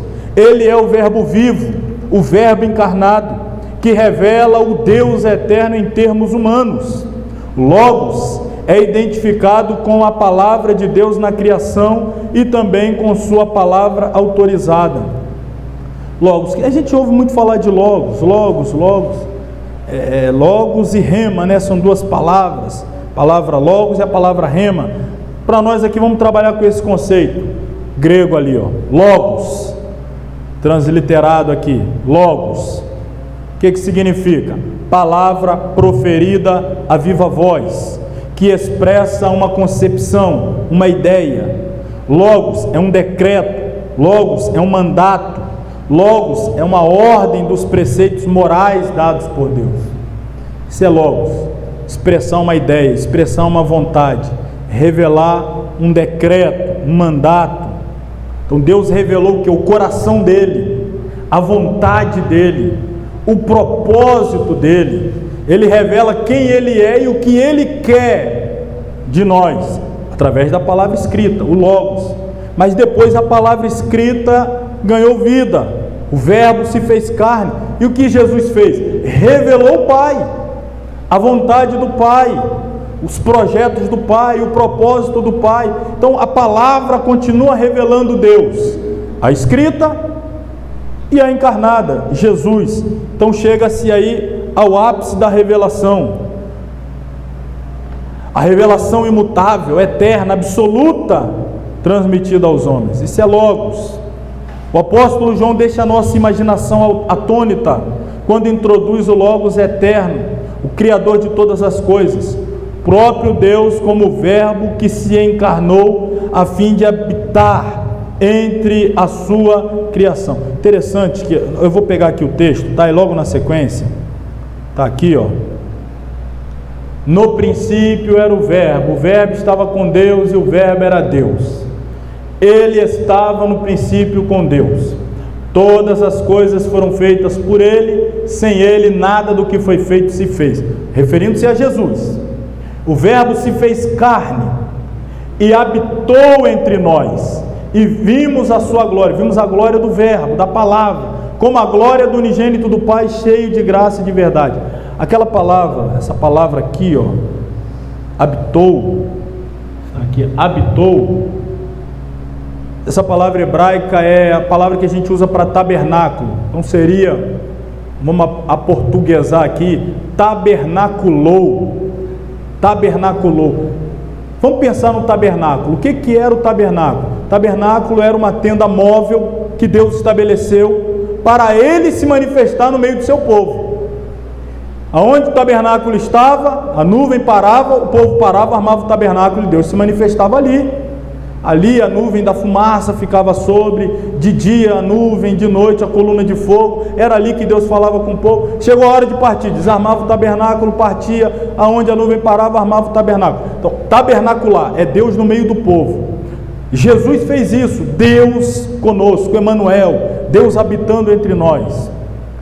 Ou seja, desde o Gênesis, irmãos, desde o Gênesis capítulo 1, capítulo 2, qual era o propósito de Deus? Quando criou o mundo, criou o homem, colocou o homem no mundo, no jardim, que Deus estabeleceu ainda um lugar de maravilha e de delícias. E o que Deus fazia todo dia na viração do dia?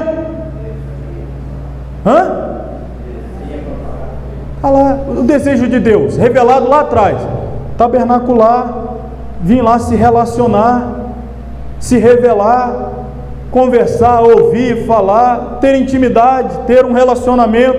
O pecado quebrou isso, mas o desejo de Deus não se encerrou. Não é porque o pecado se originou na espécie humana ali a partir da queda que o desejo de Deus foi alterado. Tanto é, eu vou falar algo para vocês aqui que depois eu vou ter que explicar isso mais para frente. Quem quer ir para o céu? Só quem quer que vai, tá? Os outros não vai não. Não quer? Deus não vai te obrigar a ir não. Perguntar de novo, quem quer ir para o céu? Maravilha, eu também quero ir para o céu. Só que eu não sei se você sabe que nós queremos ir para o céu, mas Deus não quer que a gente vá para o céu. Deus quer vir morar conosco na terra. Eu vou deixar você com essa pulga atrás da orelha e depois eu explico. Mas eu acho que você já deve ter lido na Bíblia. Se não leu, depois você procura em casa, digita no Google lá, até o Google vai dizer isso para você, que Deus fez um novo céu e uma nova terra. Está escrito isso na Bíblia? Aonde que está? Para que Ele vai fazer nova terra? A gente vai morar no céu, para que fazer nova terra? Depois você lê esse texto lá e me diz o que acontece depois que Deus fez a nova terra. O problema nosso é que a gente acha que Deus muda de propósito. A gente muda, Deus não. O que Deus queria no Gênesis 1? Tabernacular com o homem. O que Deus quer no Apocalipse 22? Deus não mudou de propósito. Ele continua querendo vir morar conosco aqui na terra. E o diabo não vai impedir isso acontecer. Mas o diabo contaminou a terra. E aí? Eis que faço nova todas as coisas. Só que a primeira coisa nova que ele tem que fazer é o habitante. Aí eu quero saber, quem aqui é nova criatura? Só a nova criatura vai morar na nova terra, hein? Isso a gente vai falar mais para frente. Só estou te explicando aqui um pouquinho. Por quê? Deus sempre teve o desejo de vir habitar com o homem. Gênesis fala isso, Êxodo fala isso, Levítico fala isso, a Bíblia toda fala isso, porque a Bíblia toda fala de Jesus. Nós vamos ver isso. Você não vai aprender tudo em 3 aulas, mas à medida que a gente for, a palavra de Deus, a revelação de Deus é progressiva. E tudo que vai progredindo assusta. Quem não fica assustado com o progresso? Todo mundo se assusta com o progresso. Rapaz, olha como é que as coisas estão hoje. Progrediu, assusta, depois acostuma. A revelação de Deus é assim também. Quando você recebe ela, meu Deus, que impacto, passei até mal, deu uma tonteira. Aquilo que ele falou lá, meu Deus, minha pressão, meu Jesus amado, não vou voltar mais naquele lugar não. Aquelas coisas que ele fala não me faz bem não. É assim mesmo, a revelação de Deus, mas vai indo, depois você se acostuma. Pode ficar tranquilo que vai se acostumar. Vamos voltar aí ao nosso material então. A suprema, vamos finalzinho da página 32. A suprema revelação de Deus acha-se no seu Filho. Durante muitos séculos, mediante as palavras dos escritores do Antigo Testamento, Deus havia se revelado progressivamente. Tipos, figuras, sombras, prefigurações desdobravam paulatinamente, ou seja, pouco a pouco, o plano de Deus para a redenção da humanidade. Depois da plenitude dos tempos, Deus enviou o seu Filho para revelar o Pai de forma mais perfeita e para executar aquele gracioso plano mediante a sua morte na cruz. Toda a revelação bíblica, antes e depois da encarnação de Cristo, centraliza-se em quem? Nele, em Cristo. Se olharmos com cuidado, veremos que em tipos, figuras, símbolos, profecias, Jesus ocupa lugar central nas Escrituras, isto além da sua manifestação, como está registrado em todo o Novo Testamento. Cristo é demonstrado em toda a Bíblia, de Gênesis a Apocalipse.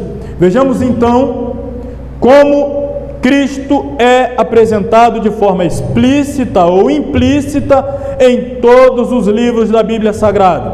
Então vamos lá. No livro do Gênesis, Cristo é quem? No livro de Êxodo, Cristo é o? Isso aí. No livro de Levítico, Cristo é? No livro de Números, Cristo é? Acompanha o povo, sempre tabernaculando junto, acompanhando. Em Deuteronômio, Cristo é o? No livro de Josué, Cristo é o? Está lá. Josué se encontrou com ele, ele mandou tirar a sandália dos pés. Josué pegou a espada e mostrou para ele, perguntou: tu é dos nossos ou contra nós? Josué era corajoso mesmo, hein? Vocês já leram isso na Bíblia? A resposta foi: não estou nem do lado nem contra, mas agora venho. Olha o mistério aí, agora venho. Depois eu explico isso melhor para você, porque que ele disse agora venho como capitão dos exércitos celestiais, porque ele já veio de outra forma e viria mais para frente de outra forma, mas Cristo está sempre lá, ele nunca esteve longe, sempre esteve ali. Em Juízes, Cristo é o nosso. No livro de Ruth, Cristo é o nosso. No primeiro livro de Samuel, Cristo é o nosso. E no segundo livro de Samuel, Cristo é o nosso. Sim, no livro do primeiro Reis, Cristo é o nosso. No segundo livro dos Reis, Cristo é o nosso. No primeiro livro das Crônicas, Cristo é o nosso. No segundo livro das Crônicas, Cristo é o nosso. Muito bem. No livro de Êxodo, Cristo é o... No livro de Neemias, Cristo é o... No livro de Esté, Cristo é o... No livro de Jó, Cristo é o... Olha aí, Jó viveu na época dos patriarcas, lá na época de Abraão, Isaac e Jacó, mas já sabia de uma coisa que tem crente hoje que parece que não sabe, porque tem crente hoje que acha que Jesus está morto, mas Jó já sabia. Eu sei que o meu Redentor, mas tem crente hoje que parece que Jesus está morto. Você já deu um glória a Jesus hoje? Ele está vivo, hein?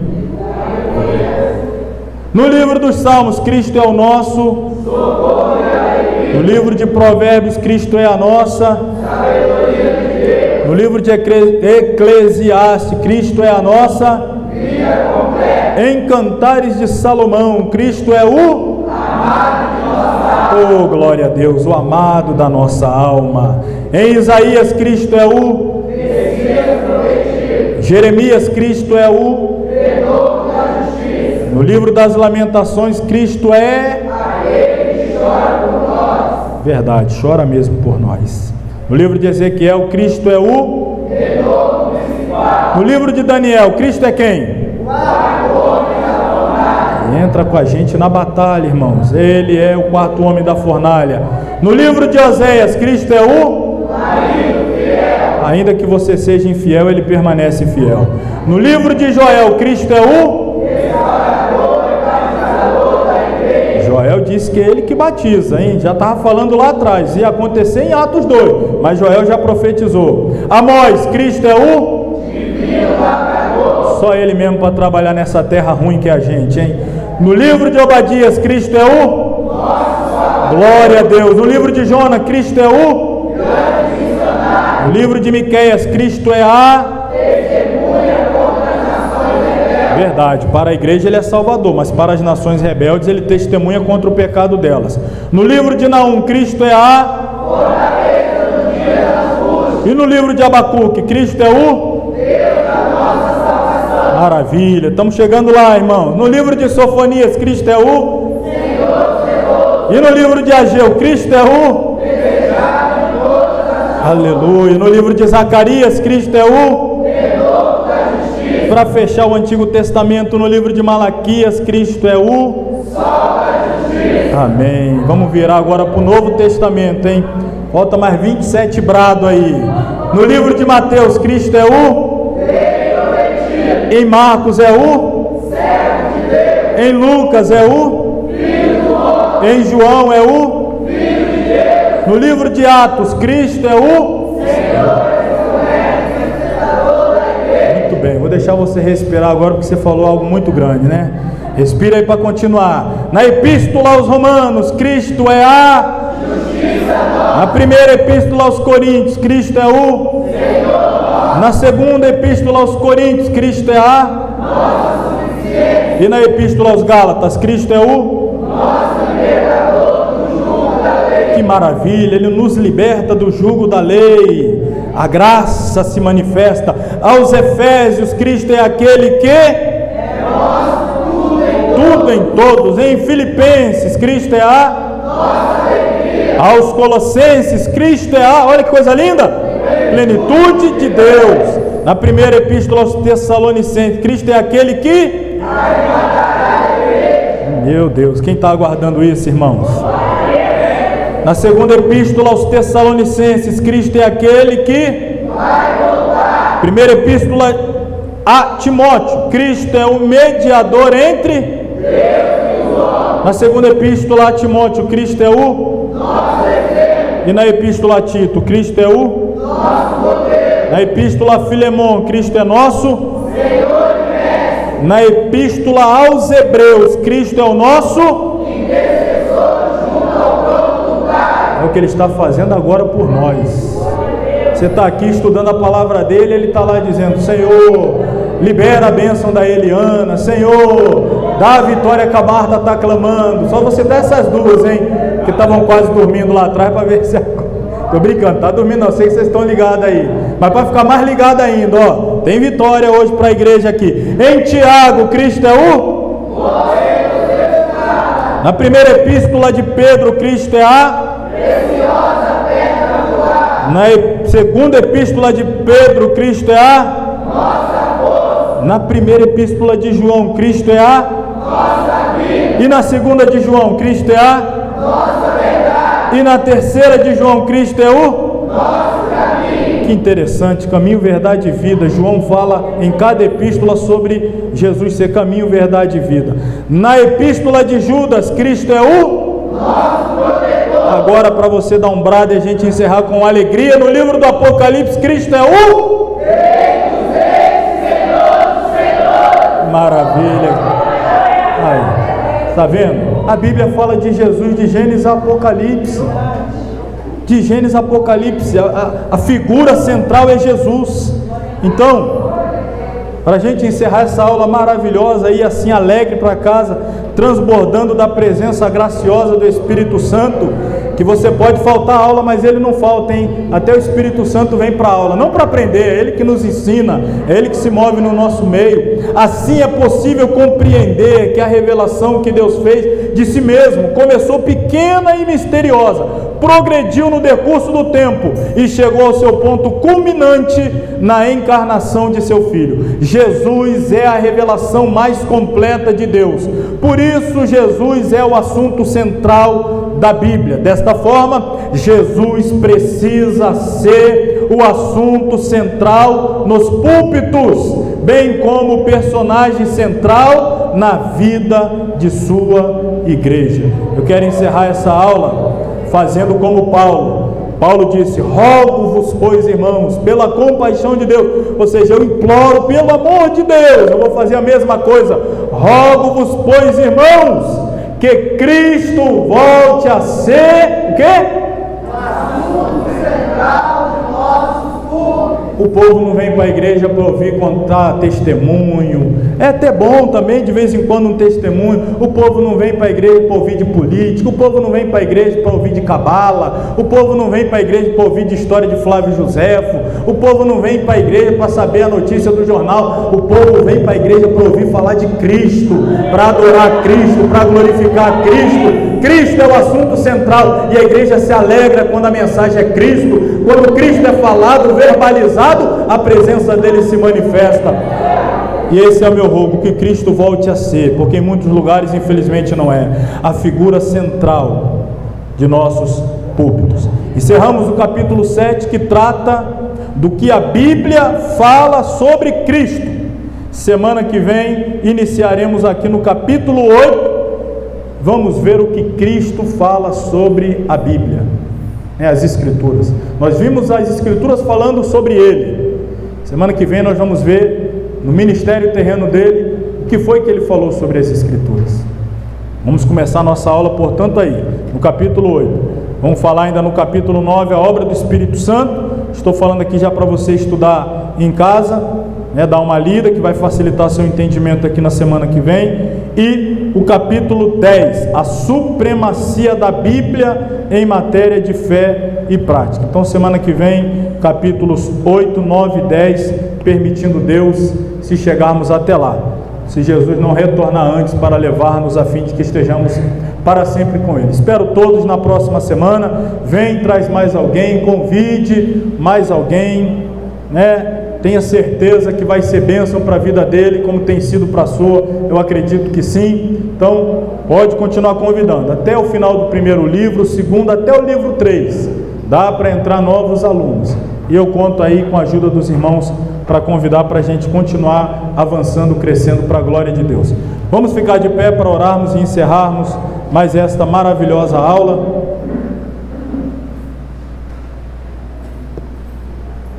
Soberano Deus e eterno Pai, mais uma vez na noite deste dia, elevamos a nossa voz ao céu em gratidão pela bênção de termos entre nós a presença maravilhosa e inconfundível do Teu Santo Espírito, revelando a cada coração a beleza, a excelência, a plenitude da pessoa de Cristo, que nos é, ó Pai, revelada através de cada linha, de cada palavra, de cada letra das Sagradas Escrituras. O nosso coração arde, queima, vibra a cada vez que nós entendemos a sublimidade deste livro e o quanto Ele enaltece e bendiz a pessoa maravilhosa de Jesus. Nós possamos retornar nesse momento aos nossos lares, transbordante dessa alegria em nossos corações, permitindo o Senhor que na próxima semana aqui estejamos mais uma vez, para prosseguir neste projeto, de avançar no conhecimento da Tua Palavra. Abençoe Teu povo, dê um fim de semana abençoado, em nome de Jesus nós oramos, amém. Estenda a sua mão, que o grande amor de Deus, o nosso Pai, a graça do nosso Senhor e Salvador Jesus Cristo, a comunhão e a consolação do Espírito Santo, seja com todos que amam e aguardam a breve volta de Jesus, e todos digam amém. Deus abençoe a todos, vão em paz, que o Senhor vos acompanhe. Deus abençoe a todos em casa também, até a próxima aula, se Deus quiser.